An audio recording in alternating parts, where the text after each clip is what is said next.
Aujourd'hui, on teste les meilleures lunettes connectées. Enfin, ça, c'est ce qui se dit, les Oakley Meta. Alors, il y a les Ray-Ban Meta classiques avec Ray-Ban, et également les Oakley Meta, le modèle Vanguard, celui qui est un peu en mode lunettes de ski. Et il y a un modèle qui est entre les deux et qui est aussi très intéressant, c'est le modèle HSTN. La boîte, elle est très petite. Bon, c'est une bonne chose. On est sur un produit qui est censé être assez minimaliste. On va le déballer, le découvrir ensemble.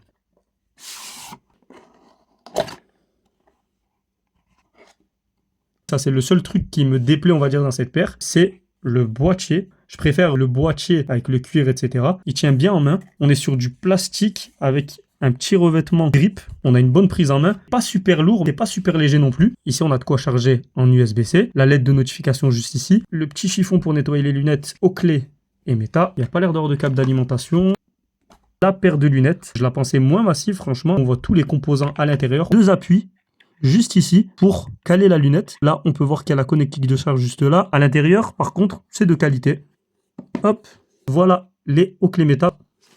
J'ai pris un modèle qui ne permet pas, effectivement, de passer inaperçu. On verra directement qu'il y a une caméra juste ici. Je vous déconseille, si vous voulez faire des caméras cachées, de prendre ce modèle. On voit tous les composants. Donc, on voit la batterie, la caméra juste ici. Un petit revêtement ici, connectique de charge. Là, on voit encore mieux tous les composants alignés. Les lunettes connectées, c'est vraiment un petit bijou de technologie. La LED de notification, le logo Meta juste là. Toute la finition, Oakley Meta, HSTN. Ensuite, on est sur des verres de transition. La qualité, elle est folle pour un objectif caméra qui est miniature. Une caméra et LED de notification qui est là. Elle reste quand même assez massive, même si elles sont extrêmement légères. Elle serre quand même pas mal la tête, mais bon, au moins, ça tient bien. Ça tient mieux que les Ray-Ban Meta classiques. Elles prennent quand même une bonne partie de ma main. C'est vraiment des lunettes qui sont imposantes. Faut pas non plus dire qu'on est sur des lunettes ultra light. On peut penser que c'est juste de grosses lunettes. Mais les lunettes connectées, pour l'instant, c'est obligatoirement de grosses lunettes. Le bouton d'action, il est juste ici. Si je reste appuyé, on peut voir que là, on est en train de prendre une vidéo. Mais là, on voit qu'il y a constamment la lumière qui est en train de charger. Pour les sortir, c'est un peu une galère, parce que là, je sais pas par où je dois les prendre. Est-ce que je dois les prendre par la broche là?